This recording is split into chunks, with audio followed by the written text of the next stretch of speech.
बिस्मिल्लाहिर्रहमानिर्रहीम। Computer science class second year lecture 60। आज हमने इसमें 3 डेफिनेशन पढ़नी है। Operator precedence, associativity of operator और कमेंट्स। तो इसमें स्टार्ट करते हैं हम। पहली इसमें डेफिनेशन है ऑपरेटर प्रेसिडेंस। प्रेसिडेंस कहते हैं तरजीह होना, किसी भी एक चीज़ को दूसरे पर बरतरी होना या तरजीह होना। अब ऑपरेटर्स की क्या प्रेसिडेंस होती है कि बाज़ ऑपरेटर पहले सॉल्व होते हैं, बाज़ बाद में सॉल्व होते हैं। कुछ इक्वली प्रेसिडेंस के हामिल होते हैं कि जो भले उसमें जैसे प्लस माइनस है तो भले प्लस पहले कर लें या माइनस पहले कर लें तो उसमें वैल्यू पर फ़र्क नहीं पड़ता। लेकिन कुछ ऑपरेटर्स ऐसे हैं कि जिनकी प्रेसिडेंस बाकियों से ज़्यादा होती है, तो जिस तरतीब से इनकी प्रेसिडेंस होती है उसी तरतीब से ये सॉल्व होता है। किसी एक्सप्रेशन में अगर ये operators more than one operators use हो रहे हों तो उसी सीक्वेंस से ये एग्जीक्यूट होंगे, तो इसे हम ऑपरेटर प्रेसिडेंस कहते हैं। The order in which different types of operators is an expression or evaluated is known as operator precedence। तो उसको हम क्या कहेंगे, एक्सप्रेशन कि ऑपरेटर की प्रेसिडेंस है। It is also known as hierarchy of operator. इसको हम क्या कहेंगे, ऑपरेटर्स की हियरार्की। यानी जिस तरह ऑर्गेनाइजेशनल चार्ट बना होता है या स्टेप बाय स्टेप किसी भी चीज़ को लिखा जाता है, तो उसी तरह उसको हियरार्की कहा जाता है। तो ऑपरेटर्स की हियरार्की के टॉप मोस्ट पर जिसकी प्रेसिडेंस ज़्यादा होगी वो होगा ऑपरेटर, फिर उससे कम वाला, फिर उससे कम, फिर उससे कम, इस तरह तरतीब से। Each operator has its own precedence level. If an expression contains different types of operators, the operator with higher precedence are evaluated before the operator with lower precedence. कि जो हायर ऑर्डर वाले हैं वो पहले सॉल्व होते हैं, फिर lower order वाले सॉल्व होते हैं। अब अगर इसकी टेबल अगर हम देखें तो ये ऑपरेटर हैं, ये नॉट ऑपरेटर हैं। ये लॉजिकल ऑपरेटर्स में आप पढ़ चुके हैं, एंड आर नॉट, तो वी नॉट ऑपरेटर हो गया। इसी तरह उसके बाद फिर प्रेसिडेंस आ जाती है मल्टीप्लाई, डिवाइड और रिमाइंडर या मॉड्यूलस ऑपरेटर की। फिर प्लस और माइनस ये बाद में सॉल्व होते हैं। लेस देन और इक्वल टू ये रिलेशनल ऑपरेटर्स आप पढ़ चुके हैं, ये भी रिलेशनल ऑपरेटर हैं। Equal, not equal, and sign, and operator, ये वही ऑपरेटर्स आ गए उसमें। लॉजिकल ऑपरेटर, फिर एंड के बाद फिर सॉल्व होता है आर ऑपरेटर। तो आर की प्रेसिडेंस एंड से कम होती है, और सबसे जो लोएस्ट जिसकी प्रेसिडेंस होती है वो असाइनमेंट ऑपरेटर होता है, इक्वल का साइन, जिससे किसी वेरिएबल में वैल्यू हम असाइन करते हैं। तो सबसे टॉप मोस्ट किसकी जो प्रेसिडेंस है वो नॉट ऑपरेटर की है, और सबसे कम जो है वो असाइनमेंट ऑपरेटर की है, इक्वल की। तो इसमें यहाँ पर ये प्रेसिडेंस के हवाले से हाईएस्ट और लोएस्ट की तरफ ये एरो साइन से इसको डिनोट किया हुआ है कि इस तरतीब से ये हाईएस्ट से लोएस्ट की तरफ है। अब जैसे एक एग्जांपल है कि अगर एक एक्सप्रेशन लिखी हुई हो, अरिथमेटिक एक्सप्रेशन कि 10 + 5 मल्टीप्लाइड बाय 2, अब इसका आंसर क्या होगा। अब अगर हम ये देखें कि पहले हम फ्रॉम द लेफ्ट साइड अगर इसको सॉल्व करें कि 10 + 5 15 मल्टीप्लाइड बाय 2, तो इसका आंसर क्या बनेगा 30। तो ये आंसर गलत होगा। क्यों कि मल्टीप्लाई की प्रेसिडेंस ज़्यादा होती है प्लस की निस्बत। तो ये पहले कौन सा सॉल्व होगा, मल्टीप्लाई, फिर जो है सॉल्व होगा इसमें प्लस का ऑपरेटर। तो पहले मल्टीप्लाई करेगा तो इसका आंसर 5 मल्टीप्लाइड बाय 2, तो क्या आ जाएगा 10 + 10 20। तो इसका आंसर 30 की बजाय 20 होना चाहिए, 20 होगा। तो इस तरह पहले ये ऑपरेटर सॉल्व होगा, फिर प्लस का ऑपरेटर सॉल्व होगा। तो इस तरह ये प्रेसिडेंस होती है। इसी तरह बाज़ ऑपरेटर जैसे उसमें पैरेंथेसिस के अंदर जो लिखे होते हैं उनकी प्रेसिडेंस और ज़्यादा हायर होती है। तो मुख्तलिफ ऑपरेटर्स जो हैं उनकी प्रेसिडेंस ज़्यादा, किसी की कम, इस तरतीब से याद रखें। एक होता है associativity of operators. Associativity of operators हम कहते हैं कि अगर दो ऑपरेटर हैं या तीन ऑपरेटर हैं लेकिन सेम प्रेसिडेंस में हैं, तो उसमें एक्सप्रेशन को भले आप लेफ्ट टू राइट या राइट टू लेफ्ट सॉल्व कर लें तो उसमें आंसर पर कोई इफेक्ट नहीं पड़ेगा। कंप्यूटर अगर इक्वल प्रेसिडेंस के ऑपरेटर हैं तो from the left to right उसको सॉल्व करता है, लेकिन आप भले राइट टू लेफ्ट करें या राइट या लेफ्ट टू राइट करें उसको सॉल्व करें, तो इसको हम कहेंगे associativity of operators. The order in which operators of same precedence are evaluated is known as operator associativity. उसको हम क्या कहेंगे? ऑपरेटर्स की एसोसिएटिविटी।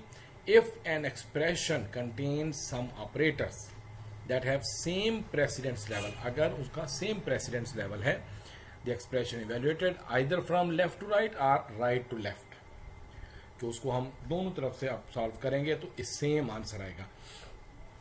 अब जिस तरह प्रीवियस आपने एग्जांपल में देखा कि एक आंसर उसमें 30 आ रहा था और एक आंसर 20 आ रहा था, तो उसमें मल्टीप्लाई पहले होगा फिर प्लस होगा, तो आंसर 20 जो है वो करेक्ट होगा। अब इसमें दोनों सेम प्रेसिडेंस के हैं, प्लस और माइनस दोनों इक्वल प्रेसिडेंस के हैं ऑपरेटर, तो इसको अगर हम सॉल्व करते हैं from the left to right, अगर हम सॉल्व करते हैं तो 10 + 5 15 -2 तो 13 आंसर होगा। अगर हम राइट टू लेफ्ट इसको सॉल्व करें तो 5 - 2 3 3 + 10 13, तो सेम आंसर ही आएगा। तो इसको हम क्या कहेंगे? Associativity of operators. थर्ड इसमें डेफिनेशन है कमेंट्स। कमेंट्स या रिमार्क्स ऐड करने हो प्रोग्राम के अंदर, क्योंकि प्रोग्राम केस सेंसिटिव लैंग्वेज है, तो कोई भी प्रोग्राम के अंदर आप उसके सिंटैक्स से हटकर कोई भी चीज़ लिखते हैं तो वो प्रोग्राम में एरर आ जाएगा, प्रोग्राम एग्जीक्यूट नहीं होगा। लेकिन अगर आप कोई प्रोग्राम की लाइंस हैं उनको आप एक्सप्लेन करना चाहते हैं या उनको आप रिमार्क देना चाहते हैं, उनकी कोई इंफॉर्मेशन साथ में लिखना चाहते हैं, ताकि बाद में जब भी आप प्रोग्राम को ओपन करें तो आपको पता हो कि ये पीस ऑफ कोड जो था ये किस पर्पज़ के लिए मैंने लिखा था या क्या एक्शन परफॉर्म कर रहा है। बाद में आपको उसकी मॉडिफिकेशन प्रोग्राम की करने में या एरर फाइंड करने में कोई प्रॉब्लम नहीं होगा। कोई भी प्रोग्राम लिखा हुआ हो, लार्ज प्रोग्राम की हम बात कर रहे हैं कि जहां पर हंड्रेड्स ऑफ इंस्ट्रक्शन या थाउजेंड्स ऑफ इंस्ट्रक्शन होती हैं प्रोग्राम के अंदर, तो वहां पर ये कमेंट्स जो है वो ज़रूर दिए जाते हैं ताकि पता हो कि ये पीस ऑफ कोड किस पर्पज़ के लिए है, ये फंक्शन जो यूज़ किया हुआ है ये किस पर्पज़ के लिए है, ताकि 1 महीने के बाद, 2 महीने, 6 महीने, साल के बाद जब आप प्रोग्राम दोबारा ओपन करें तो आप उनके जो कमेंट्स हैं वहाँ से आपको अंदाज़ा हो जाएगा कि ये हमने क्यों लिखा था या किस पर्पज़ के लिए ये पीस ऑफ कोड लिखा था हमने। तो ऐसी लाइन जो प्रोग्राम के अंदर तो लिखी होती हैं लेकिन कंपाइलर उनको रीड नहीं करता। और एक और चीज़ कि जब वो एक्जी फाइल क्रिएट करता है तो उसमें भी ये कमेंट्स जो हैं वो स्टोर नहीं करता, यानी उनको उसमें ट्रांसफ़र नहीं करेगा। तो comments are the lines of program that are not executed, the compiler ignore comments and does not include them in executable program. जो एक्जी फाइल बनाता है, एग्जीक्यूटेबल प्रोग्राम बनाता है, उसमें वो इंक्लूड नहीं करता वो उन कंपाइलर को और उन्हें इग्नोर कर देते हैं।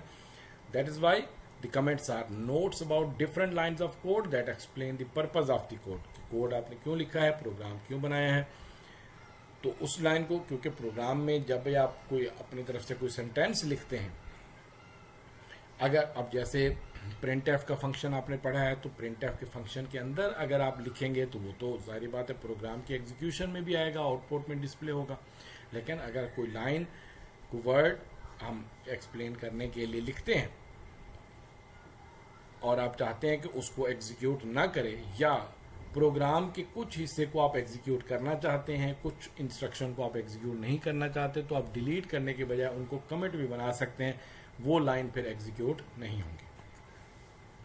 तो इसमें user can insert information notes in the code, it helps in debugging and modifying the program later, कि प्रोग्राम को बाद में एरर फाइंड करना हो या मॉडिफाई करना हो तो उसके लिए ये बाद में आसानी रह जाती है। दो तरह के कमेंट इसमें यूज़ होते हैं। ये डिफरेंट लैंग्वेजेस में डिफरेंट स्टाइल में ये कोड लिखे कमेंट यूज़ होते हैं। सी लैंग्वेज के अंदर कमेंट लगाने के लिए दो स्टाइल में कमेंट लगाए जा सकते हैं, सिंगल लाइन कमेंट और multi line comment. Single line comment में डबल स्लैश जो है वो इस तरह दो बार ये डिवाइड का साइन यानी स्लैश साइन ये डबल लगाया जाता है। अब इस जहां पर ये लाइन होगी, डबल लाइन होगी, उसके लेफ्ट इस स्लैश के राइट साइड पर जितनी भी टेक्स्ट लिखेंगे उस लाइन पूरी को वो क्या बना देगा, कमेंट बना देगा। और एक और चीज़ कि जब किसी भी लाइन को कमेंट बनाता है तो उसका कलर भी चेंज कर देता है, यानी उसमें वाइट या ब्लैक या रेड उसकी बजाय एक कलर ब्लू सा कलर उसका बना देता है, सियान कलर, ताकि प्रोग्राम के अंदर पता चल सके कि ये लाइन कमेंट बनी हुई है। तो उसमें कलर भी चेंज हो जाता है। लेकिन ये बाद लैंग्वेजेस में है, जैसे सी लैंग्वेज है तो उसमें कलर चेंज हो जाता है, लेकिन और लैंग्वेजेस में कलर चेंज नहीं होता। बाज में हो जाता है, बाज के अंदर नहीं होता। सेकेंड इसमें आ जाता है multi line comments. Multi line comment में स्लैश स्टैरिक और आखिर में स्टैरिक और स्लैश। इसमें हाफ लाइन का भी बना सकते हैं आप, या उसके अलावा किसी भी इंस्ट्रक्शन के दरमियान में कुछ लिखा हुआ है उसका बना सकते हैं, या मल्टीपल लाइन के लिए ये अक्सर यूज होता है कि एक पैराग्राफ आपने लिखा है, एक आपने कोड लिखा, उस कोड से पहले या बाद में आपने हेल्प के लिए एक पैराग्राफ की शक्ल में आपने तहरीर लिख दी कि ये कोड किस पर्पज से के लिए लिखा गया था, या इस कोड की एग्जीक्यूशन कैसे हो रही है, ताकि बाद में जब भी आप कोड ओपन करें तो आपको उसमें आसानी से समझ आ सके उसके। तो ये मल्टी लाइन कमेंट आगे इसमें। इसकी एग्जांपल अगर देखें तो डबल स्लैश अगर लगाते हैं तो this is my first program, या कोई और लाइन आप लिख लेते हैं कि किसी फंक्शन को एक्सप्लेन करने के, किसी फंक्शन को जैसे प्रिंट एफ है तो प्रिंट एफ की लाइन लिखी, उसके बाद आप ये कमेंट लगा दें कि this function will print any string value और वैल्यू ऑफ एनी वेरिएबल, या CLR है, CR है फंक्शन है तो उससे आगे आप उसकी डिटेल लिख सकते हैं, this function will clear output screen.